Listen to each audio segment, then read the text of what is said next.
Thanks, Lara. Okay. Courtney and I are splitting this. I'm going over some of the formal methods issues, and we'll review a number of the studies we've been doing here at Beth Israel over the last 30 years now. And then Courtney will give a discussion of some of the practical issues of conducting research with people who use drugs. We've been using 4 common research designs: case control studies, cross-sectional surveys, cohort studies, and serial cross-sectional studies. I should have asked, do we have a pointer?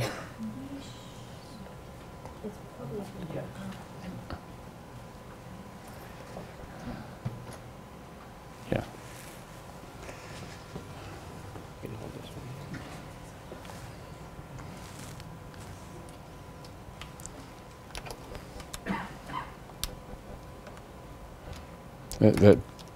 Yeah, that's not needed. I just wanted the. All right. Yeah. Okay. In case you want to advance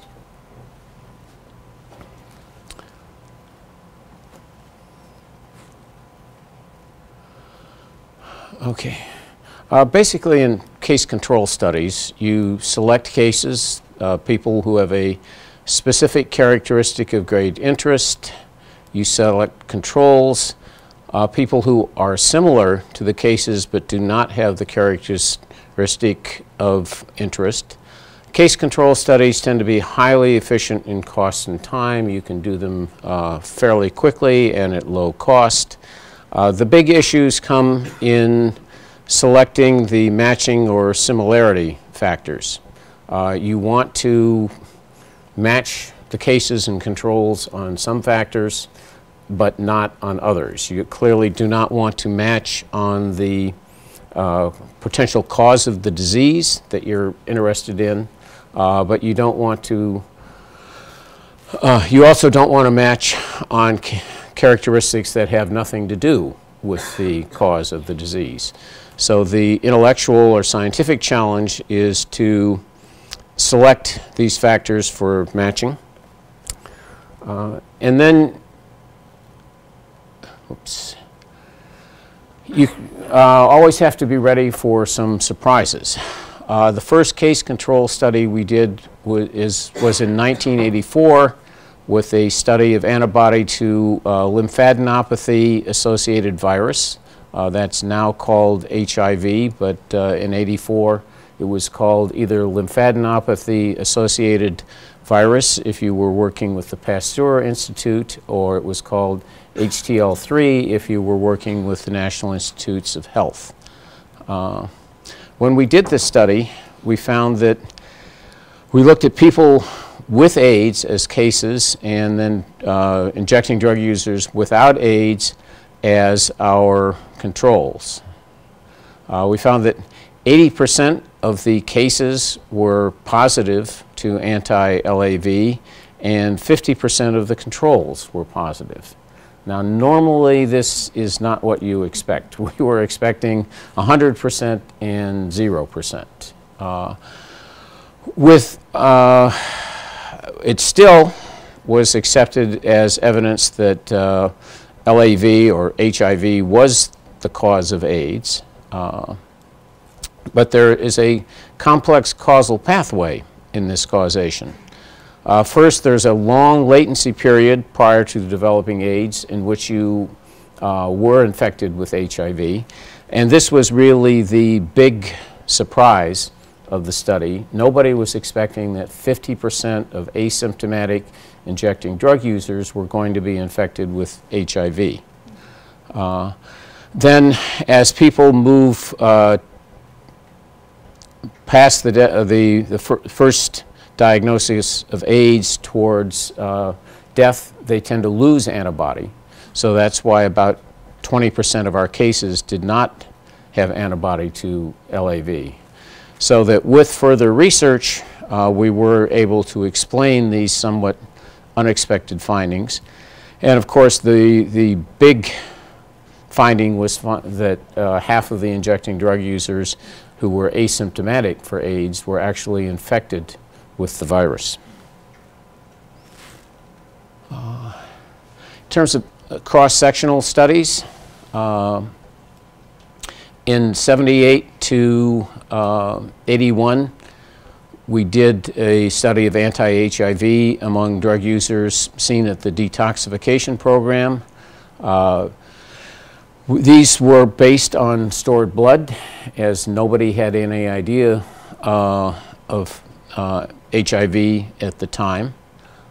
When we went back and tested the stored blood samples, we found that 50% of the African American IDUs were HIV seropositive, but only about 20% of the whites were HIV seropositive. A very big difference by race, not explained in terms of individual characteristics such as frequency of injection or age or gender.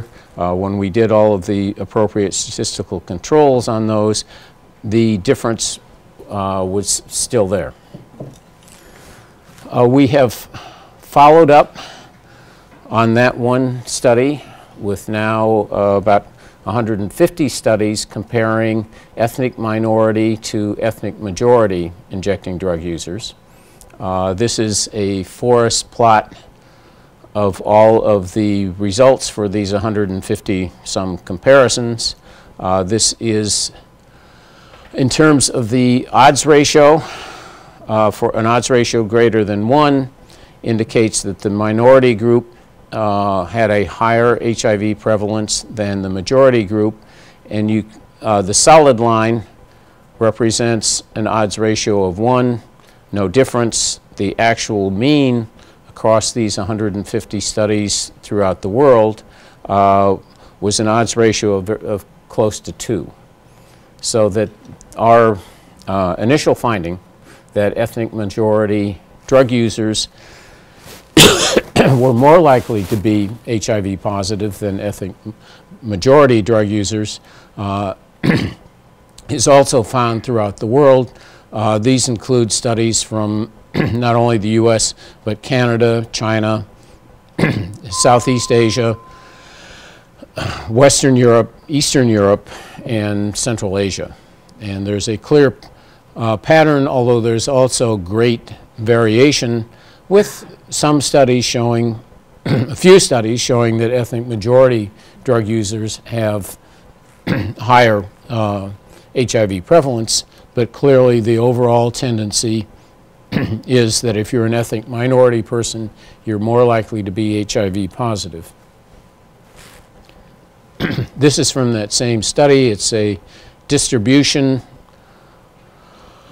by the log of the odds ratio and the number of studies fitting into each category, and you can see that this forms an approximately Gaussian distribution. If you remember your basic statistics course and the Gaussian distribution and the bell curve, the interpretation of this is that there are multiple causes of a complex phenomenon. So that the interpretation is that the minority-majority difference has a lot of potential causal factors. There's not one factor determining it.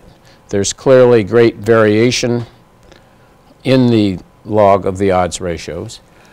This also implies that there won't be one simple intervention that can address these majority-minority disparities. That any interventions that we do develop to address these disparities are likely to have to be multifaceted, probably have to be implemented on a large scale over long periods of time.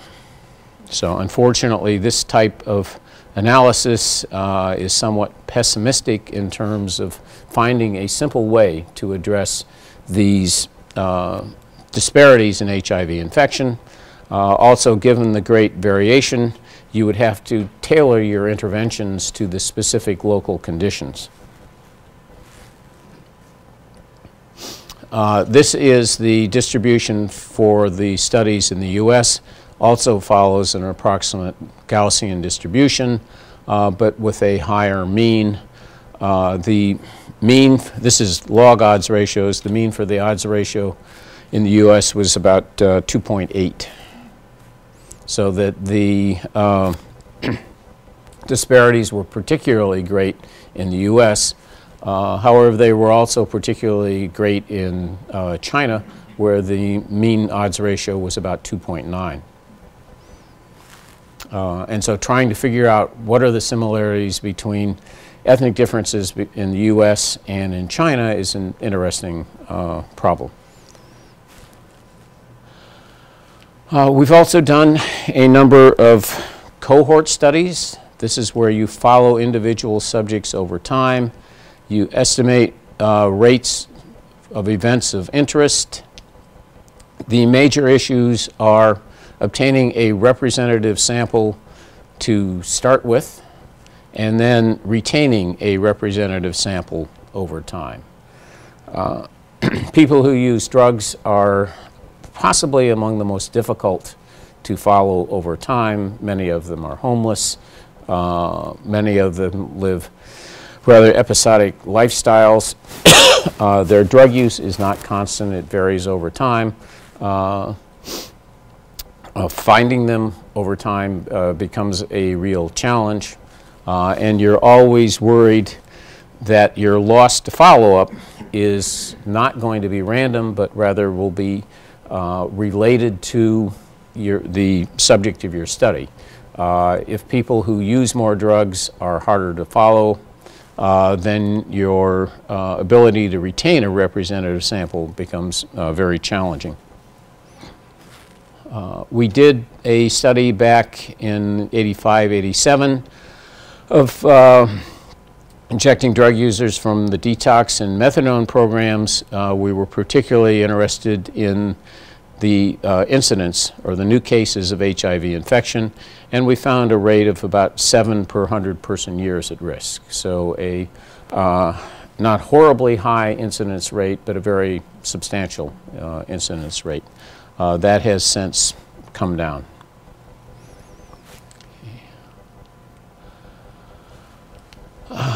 We've also done a number of randomized controlled trials with injecting drug users. Here we wanted to test the efficacy of a specific intervention. We did use randomization to increase the likelihood that subjects are equivalent on all factors except receiving or not receiving the intervention. In most randomized controlled trials, you do want blinding of subjects and researchers so that they don't know whether they're receiving the intervention or not. For this particular RCT that I'll discuss in a minute, this was really not possible. It involved giving methadone to heroin users, and methadone is such a powerful drug that believing that you can keep the subjects unaware that they're receiving a very powerful drug just really is not practical.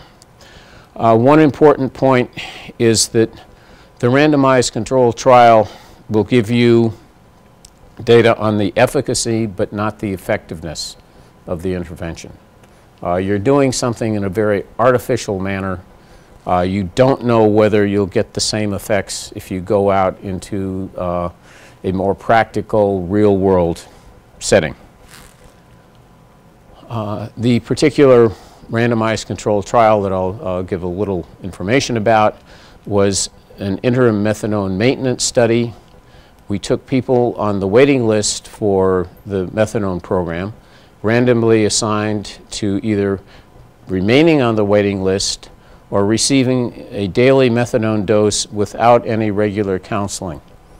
At the time, and still, the regulations insisted that people were supposed to receive counseling with methadone, and our idea was, well, it's probably better to give them medication without counseling rather than simply have them remain on the waiting list.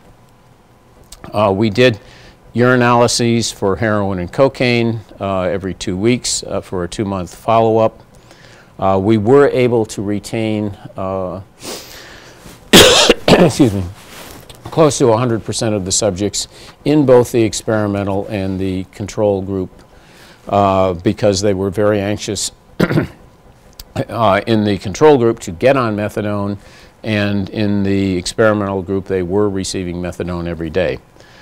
We did find a 50% reduction in heroin use among the interim patients, those getting methadone, but we found no difference in their cocaine use.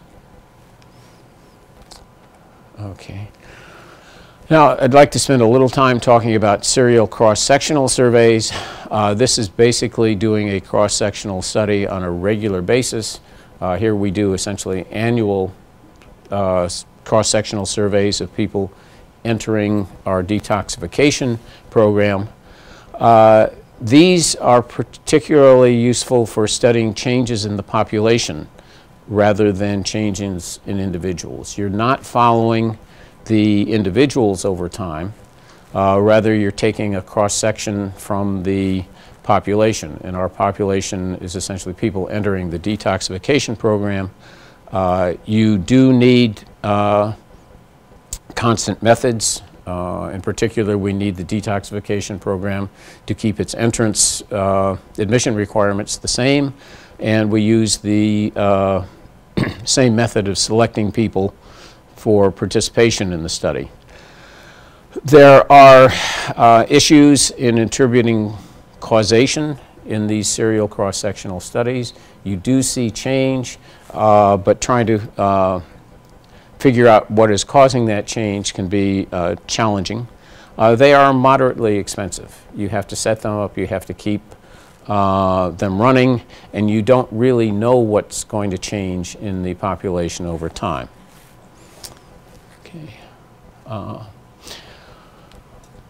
We looked at people coming into the detox program from 78 to 2002, measuring HIV, and we analyzed the data in terms of before and after the expansion of syringe exchange programs in New York City. This is an observational, non-controlled study with time series analysis.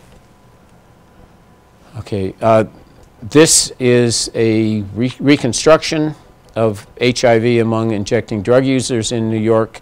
I mentioned that there were early studies with stored sera showing HIV infection in the late 70s, early 80s.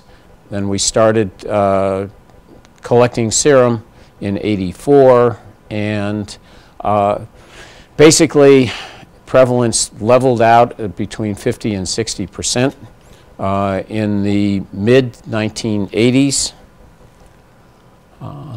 Then, beginning in 1992, 93, we start to see a very great decline in HIV prevalence among injectors coming into the Beth Israel programs, going from about 50% down to around 15% over this 12-year time period.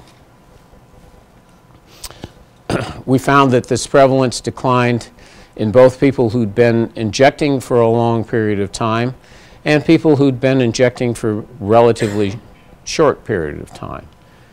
The decline in the long-term injectors is probably due to people dying from HIV infection or other causes. However, in the comparatively new injectors, you would not expect people to be dying from AIDS. So the decline here is probably due to a reduction in the rate of new infections. They were quite controversial. When I mentioned that first case control study found that 50% of the injectors in New York City were HIV positive. That caused a great concern that all of a sudden you had all of these people who are very, very likely to develop AIDS. They were very likely to transmit HIV to other injectors. They were very likely to transmit to their sexual partners, and they were likely to transmit to newborn children. So we looked around for what could be done. Amsterdam had actually started a syringe exchange because of concern about hepatitis B. That there had been a pharmacy in the central district of Amsterdam that used to sell syringes to drug users. The pharmacy changed its policy, quit selling syringes, so the city health department started a syringe exchange program working with the Junkiebund there, where the health department gave out clean syringes and took in used syringes. That was actually before they discovered HIV in the city of Amsterdam. I went and visited the program there. It operated very smoothly. They got it back a high percentage of their used syringes. And so when I came back to New York and met with the David Sensor, who was the health commissioner at the time, and we worked out a plan for trying to set up a syringe exchange program in New York. It met tremendous opposition, both from law enforcement and particularly ethnic minority communities who believed that if you gave out syringes that would increase drug use. Now, at the time, there was no data from Amsterdam supporting that belief that giving out syringes increased drug use. Over the next 4 or 5 years, there were studies done in the United Kingdom and Australia and in Sweden and in Canada showing that syringe exchange did not lead to any increase in drug use. But that myth was persistent in the U.S. and we still see it represented very strongly in Congress. However, in New York, as the number of cases of AIDS among drug users increased, it became clear that something really needed to be done. It wasn't possible to expand drug abuse treatment and get enough people to stop using drugs. So in 1992-93, the mayor changed his position, the governor was supportive, and syringe exchange was expanded greatly. Prior to the expansion, there had been activists running syringe exchanges in the city, distributing about 250,000 syringes per year for a population of about somewhere between around 150,000 injecting drug users. With the expansion, that was increased to about 3 million syringes per year. So it was a more than tenfold expansion. With that, the prevalence fell down to about 15%, and we were able to use STARS testing, the serologic testing algorithm for recent HIV infections with our stored blood to estimate HIV incidence, and we found that incidence, the number of new cases of HIV, declined by about 80%, from about 4% per year to about 0.8% per 100-person years. So with the expansion of the syringe exchange, we did see a very, very dramatic reduction in the number of new cases of HIV. That has stayed low. We are currently probably at about 0.4 new cases per 100-person years at risk. So we've come close to eliminating needle-borne transmission in New York City. We have not quite there yet, but we've come very close to eliminating HIV transmission through sharing needles and syringes in the city. Okay, yeah, it's doing the same thing. Yeah, okay. For some reason, this computer doesn't like these particular slides, but the basic message that those slides would have shown was the massive expansion in syringes distributed from 250,000 to 3 million per year, and the concurrent drop in HIV incidence from about 4 per 100-person years to less than 1 per 100-person years. Okay, and with that, I'll turn it over to Courtney. for practical advice.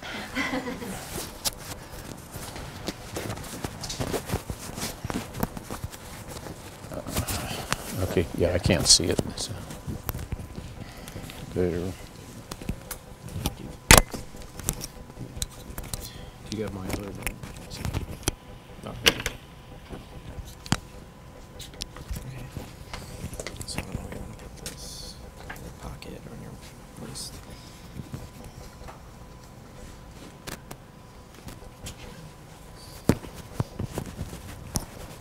Okay, thank you.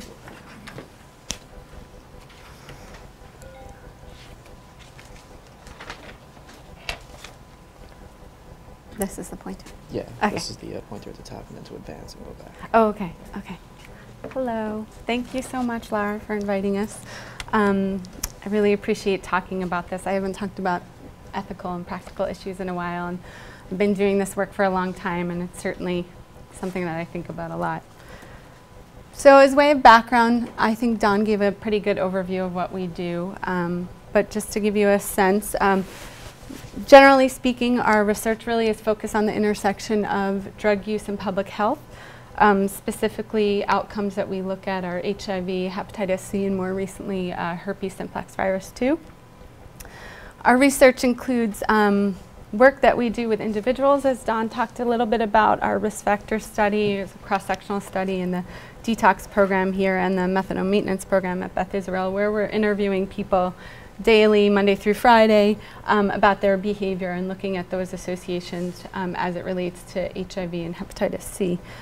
We also do some program evaluation work. Don spoke a little bit about syringe exchange, and that's been, we're the state contractors for New York State evaluation of syringe exchange. And we've also done, we have a national syringe exchange survey that we do where we're actually the only people that look at syringe exchange nationally and look at trends in services provided, budget information, and as Don touched on a little bit, syringe exchange is a pretty politically charged service, and so it's important that we sort of track those trends over time.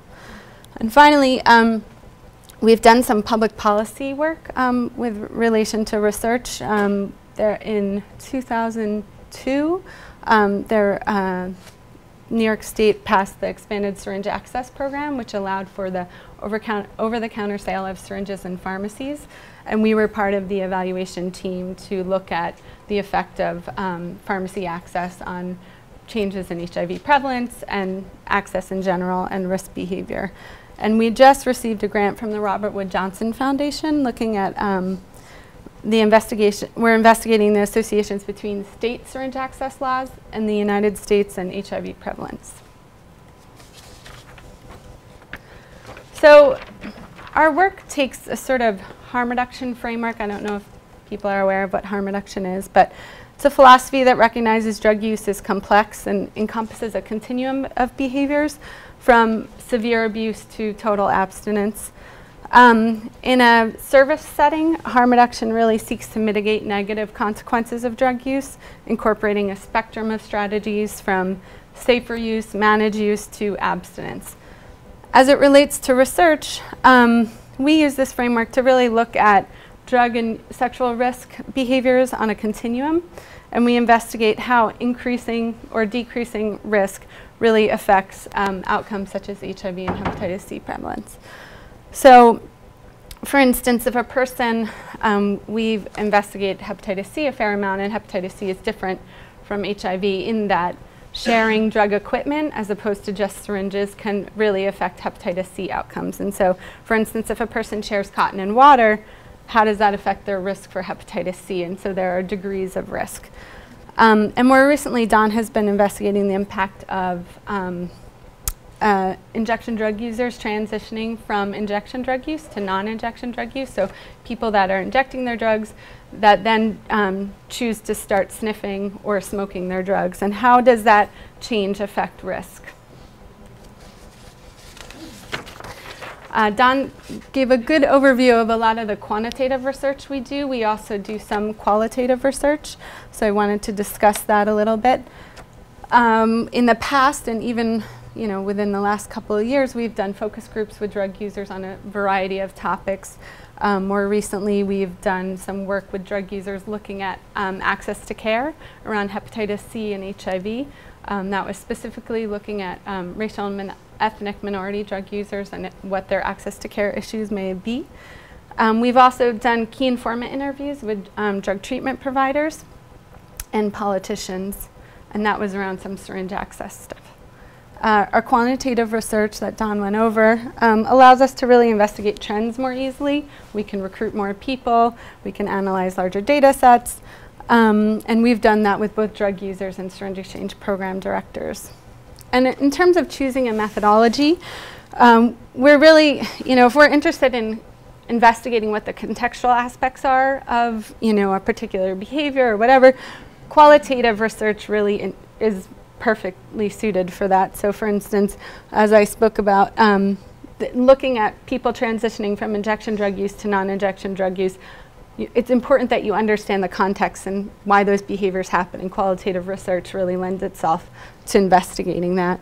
But if we're interested in more larger behavioral trends, such as the frequency of drug use, how that may be associated with a particular disease, we would utilize a quantitative approach. So just some examples of the studies I've worked on and what we have going on currently. Our big cross-sectional study that Don talked about in some detail is the risk factor study, which currently recruits from the detox program over at Bernstein and the 125th Street MMTP program. And so that study has been going on, as Don mentioned, for about 30 years, and we've been looking at HIV prevalence over time among drug users. Initially, we were focused on intravenous drug users, and have over time, as trends of HIV have changed, we have started to include non-injection drug users. So, and just as a way of definition, when I speak of non-injection drug users, I'm talking about people using heroin, cocaine, crack, or methamphetamines. We're wrapping up right now a randomized controlled trial. Don talked about this a little bit. It's a hepatitis care coordination intervention. David Perlman's the principal investigator on that study. And that intervention is looking to link drug users to hepatitis C evaluation and hepatitis A and B vaccine. So for our intervention group, we're providing on-site vaccination. For our control group, we're referring them off-site for vaccination. And in terms of linkages to care, our control group just gets a standard referral as you would if you saw someone in the syringe exchange program. They would give you a referral to a GI doc. And so that's our control design. And then our intervention group receives 6 months of case management to try and link them to care, to overcome barriers and that sort of thing. Sometimes we have people accompany them to their appointments. And so the case management is really the emphasis of the intervention piece. And so I wanted to point out, Don discussed longitudinal studies a bit and doing longitudinal studies with drug users and the issues with that in terms of retention. And I think that this hepatitis care coordination study serves as a great example in terms of really being able to retain drug users. Granted, this study takes place in a methadone maintenance treatment program. People on methadone tend to be more stable than maybe a group of drug users that you might recruit from a syringe exchange. But at 12 months out, we had almost 90% retention rates in both the intervention and control arm. So some of the places that we recruit from, and this is specific for our individual focus studies, as I said, the BIMC detox and MMTP programs. We've recruited from both the 25th Street MMTP, the 125th Street MMTP. We also have, in the past, not currently, recruited drug users from syringe exchange programs. And the benefit of doing that is that trying to get a street-based sample without having to actually be in the street. When I first started at Beth Israel, I was doing interviews on stoops in East Harlem, and that has lots of issues in terms of privacy and just really like trying to write down someone's answers while you're sitting on a stoop. And so being able to interview in syringe exchange programs really affords you the opportunity to have access to drug users that aren't in treatment, but that you have, a physical housing for that. And our street-based interviews, we have an AIDS Institute funded study that's looked at the success of syringe exchange programs, of pharmacy legislation, and peer-driven syringe exchange. And for these studies, we have staff recruiting drug users off of the streets. And they typically go where people are going to either use or buy drugs. And finally, research storefronts. Over the years, we've had a couple of studies run out of research storefronts, either that we've rented ourselves or other PIs were using, and we, rented a couple of rooms from the storefront. And again, there's a benefit to that we actually don't get from syringe exchange programs, which is you're truly getting street-based drug users, people recruited off the streets, that may not be in touch with any sort of care, be it drug treatment or syringe exchange programs. So those are, you may be able to capture people that are using pharmacies, which you may not in a syringe exchange program. So some issues that have come up in the field for us, and most of these issues are pretty specific to the type of study and the location that we're using. Space is always an issue for us. Typically, unless we're in a research storefront, we're borrowing space from people, and that means that we're not the first priority. So our interviewers are often moving around from place to place, and they have to be aware that our work doesn't necessarily come first. If we're in the detox program, the people in detox need to do their work. Oftentimes people are in for 2 days detoxing from heroin. So the staff there, nurses and doctors, need to see them for all sorts of assessments, and our research has to come after that. In drug treatment, when our studies take place there, I think that study participants tend to get confused about us being associated with the programs, and that can be impactful for our research because people may not want to be completely honest with us about their drug use. And so our staff tries really hard to make it clear that we are separate and distinct. While we all may work for Beth Israel, our research is really separate and distinct from the drug treatment program. Community issues. We had a study, I think in 2004. It was called the Respondent-Driven Sampling Study, and so we were piloting a recruitment methodology for the CDC. They were considering using it for their national HIV behavioral surveillance study. And so what that study was is we recruited 6 people to begin with. Each person got 3 coupons, and then when they completed their interview, they gave those coupons to their 3 friends. Those friends gave it to their 3 friends, and so the coupons were incentivized to keep people coming in and keep recruitment up. And the study was incredibly successful. We recruited over 500 drug users in 2.5 months. We had a storefront on Avenue A and 14th Street, and our staff would come to work in the morning and have like 20 people lined up at the storefront waiting for them. And while that was great for us and we were able to recruit quickly, it was not so great for the people that lived there and had stores there. So they called the police, and then we were visited by the police. And the police were actually great. They just sort of wanted to let us know there were no crimes happening. It was just like all of a sudden there were 20 people hanging out on the street every morning. And so we really had to discuss with participants upon recruitment, like, this is the issues that we're having, and we moved to an appointment system. Because for us, because people often don't show up for their interviews, it's much easier for us to just take people as they come because it's much more efficient. For this study, we needed to move, and it was so popular and so successful that we had to move to an appointment-based system, and we really had to sort of monitor the number of people coming in and coming out just to sort of placate the community. So, and then street-based collection.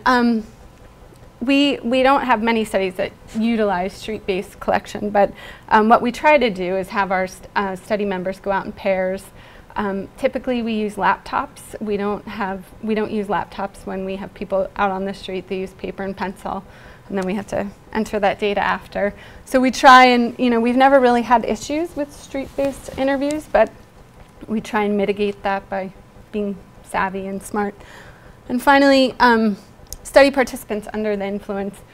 We interview people that use drugs, and sometimes people come in high. So it's an issue for us. We might recruit someone not realizing they're high, and through the screening process and realize that they're high, they can't be consented, they don't understand, they're too high to be interviewed.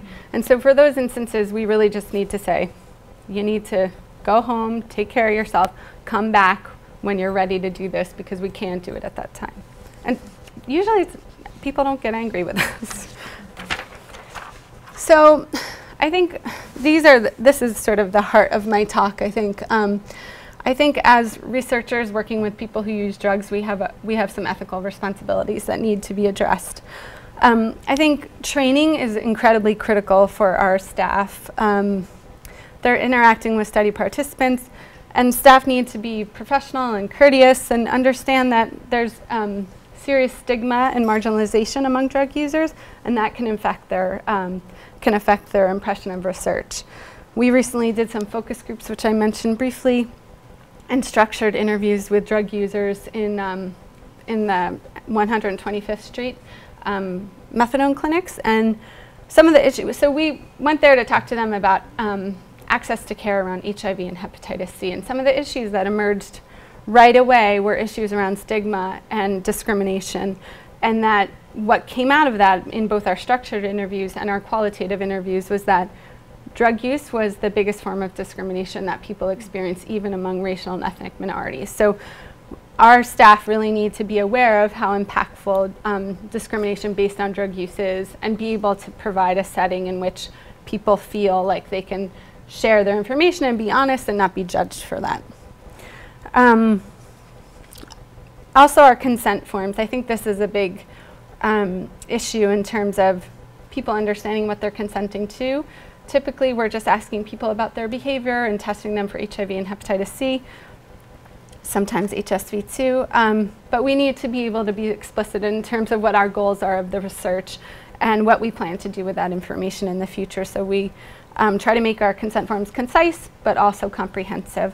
And if we're storing blood, which we do on the risk factor study, we need to be explicit about what types of future research we're going to test the blood for. So, for instance, we often don't know, and that becomes difficult. But, you know, most of what we're interested in is the intersection of infectious disease and drug use. And so, if there's a hepatitis Z someday, those are the types of things that we're going to test on. And one of the issues that emerged in these focus groups was that drug users were very concerned about DNA testing and that sort of thing. And so we try and be explicit with people about, you know, there will be no genetic or DNA testing of their blood.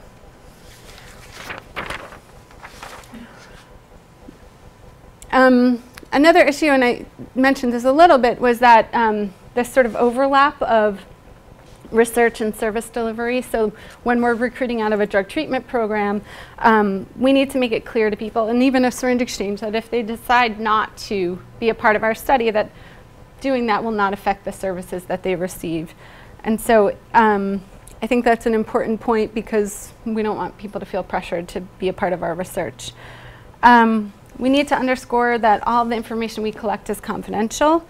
Given the illegal nature of drug use, it's particularly important that we mention to people and make them understand that while we're getting individual level data, most of the ways that we report it is in the aggregate. We're looking at trends over time.